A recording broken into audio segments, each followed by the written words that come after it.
శ్రీ సాయినాథాయ నమః. శ్రీ సాయి సచ్చరిత్రము 15వ అధ్యాయం. నారదీ కీర్తన పద్ధతి. చోల్కరు చక్కెరలేని తేనీరు 2 బలు.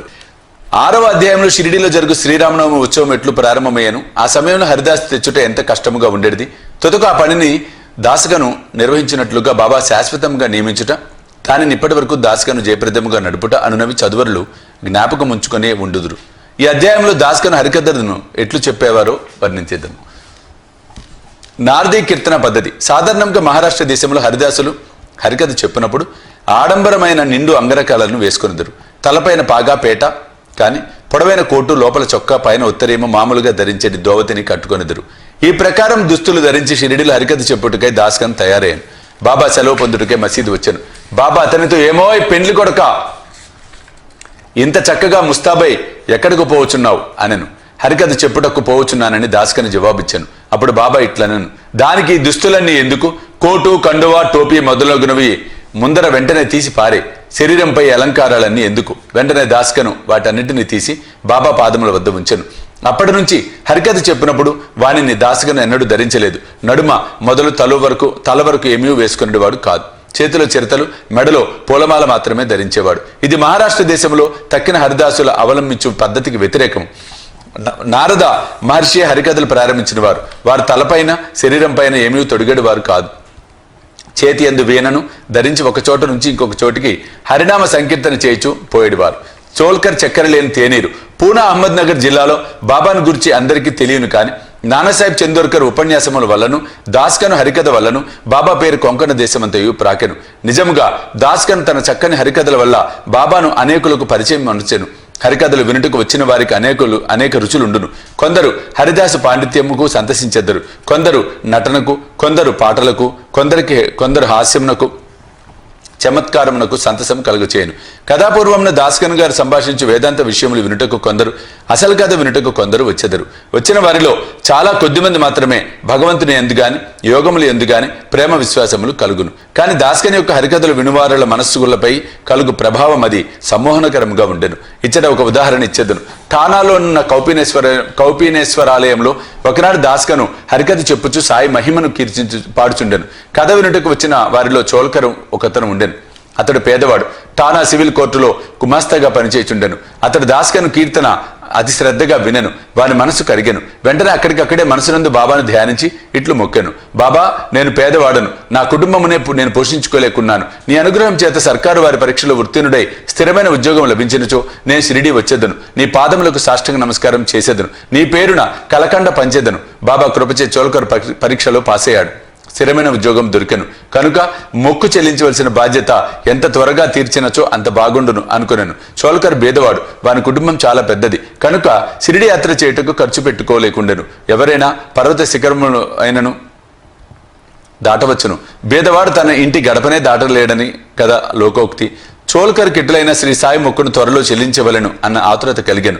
కావున తన సంసారమునకు ఖర్చులను తగ్గించి కొంత పైకము మిగల్చవలను అని నిశ్చయించెను. తేనీటిలో వేయు చక్కెరను మాని ఆ మిగిలిన ద్రవ్యమును దాచుట ప్రారంభించెను. ఈ విధంగా కొంత ద్రవ్యమును మిగిల్చిన పిమ్మట షిరిడీకి వచ్చి బాబా పాదములపై పడెను. ఒక టెంకాయ బాబాకు సమర్పించెను. తాను మొక్కుకున్న ప్రకారం కలకండ పంచిపెట్టెను. తన మనసులోని కోరికలన్నీ ఆనాడు నెరవేరనని తనకు ఎంతయో తృప్తిగా ఉన్నదని బాబాతో చెప్పాను.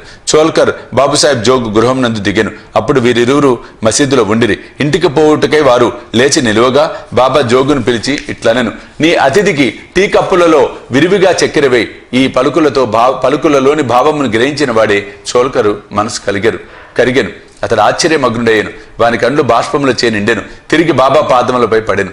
జోగు కూడా ఈ మాటలు విని టీ కప్పులలో చక్కెర ఎక్కువగా కలుపుట అన్న దాని భావం ఏమై ఉండునా అని యోచించెను.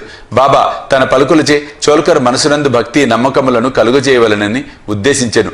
వాని మొక్కు ప్రకారము తనకు రావలసిన కండ చక్కెర ముట్టినదనియు తేయాకు నీళ్లలో చక్కెర ఉపయోగించకపోవటాను రహస్యమనో నిశ్చయమును చక్కగా కనుగొనెను అని చెప్పాను. బాబా ఇట్లు చెప్ప ఉద్దేశించెను. నా ముందర భక్తితో మీరు చేతులు చాపినచో వెంటనే రాత్రింబవళ్ళు మీ చెంత ఉండెదను. నా దేహం ఇచ్చట ఉన్నప్పటికీ సప్త సముద్రముల కావల ఉన్నా మీరు ఏమి చేయుచున్నానో నాకు బాగుగా తెలియను. ప్రపంచమున మీకు ఇచ్చవచ్చిన చోటుకు పోవుడు. నేను మీ చెంతనే ఉండెదను. నా నివాస స్థలము మీ హృదయం నందే కలదు. నేను మీ శరీరంలోనే ఉన్నాను. ఎల్లప్పుడూ మీ హృదయములలోనూ సర్వజన హృదయములందు గల నన్ను పూజింపుడు. ఎవ్వరు నన్ను ఈ విధముగా గుర్తించెదరో వారు ధన్యులు, పావనులు, అదృష్టవంతులు. బాబా చోల్కర్కి ఎంత చక్కని ముఖ్యమైన నీతిని విధముగా బోధించను కదా. 2 బల్లుల కథ. ఈ అధ్యాయమును 2 బల్లుల కథతో ముగించెదము. ఒకనాడు బాబా మసీదులో కూర్చొని ఉండెను. ఒక భక్తుడు బాబా ముందర కూర్చొని ఉండెను. ఒక బల్లి టిక్కిటిక్కుమని పలికెను. కుతూహలమునకై ఆ భక్తుడు బల్లి పలికిన దాని అర్థమేమని బాబాని అడిగాను. ఇది శుభమా అశుభమా అని ప్రశ్నించాను. తన చెల్లెలు ఔరంగాబాద్ నుండి తనను చూచుటకు వచ్చునని, ఆ బల్లి ఆనందించుచున్నదని బాబా పలికెను. భక్తుడు నిర్గాంతపోయి కిమ్మనక కూర్చుండెను. బాబా పలికిన దానిని అతడు గ్రహించలేకుండెను. కొంత తడవైన పిమ్మట ఔరంగాబాద్ నుండి ఎవరో గుర్రముపై బాబా దర్శనముకై షిరిడీకి వచ్చిరి. అతడు ఇంకను కొంత దూరము పోవలసి ఉండెను. కాని వాని గుర్రము ఆకలిచే ముందుకు పోలేకుండెను.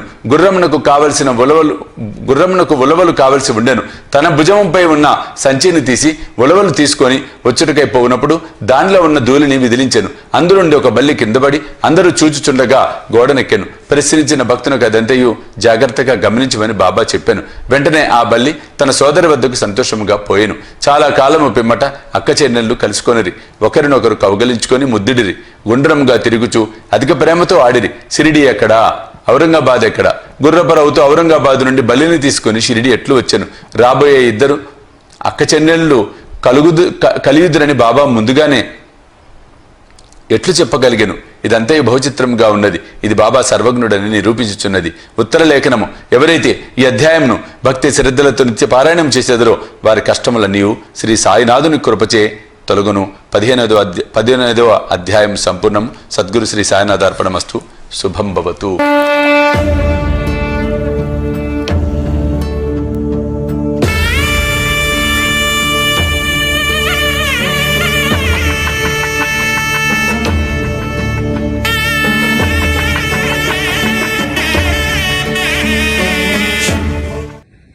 సాయి దివ్య రక్షా కవచ యంత్రానికి స్వర్ణ కవచం, స్వర్ణ తాపడం మనం చేయించబోతూ ఉన్నాం. ఆ సముద్రంలో బాబా రత్న ఖచ్చిత సింహాసనంలో కూర్చున్న అధ్యాయం నిజంగా ఒక అపురూప ఘట్టం. ఆ ఘట్టాన్ని మన మాన్సింహ సంస్థను ఆవిష్కరించబోతూ ఉన్నాం. అత్యంత అద్భుతంగా సాయి దివ్య రక్షా కవచ యంత్రాన్ని స్వర్ణమయం చేయబోతూ ఉన్నాం. ఇది నిజంగా ఒక అపురూప ఘట్టం. ప్రపంచ శాంతి కోసం ఆ దైవిక శక్తిని పరిపూర్ణంగా మనం పొందటం కోసం చేస్తున్న ఒక గొప్ప మహాయజ్ఞం.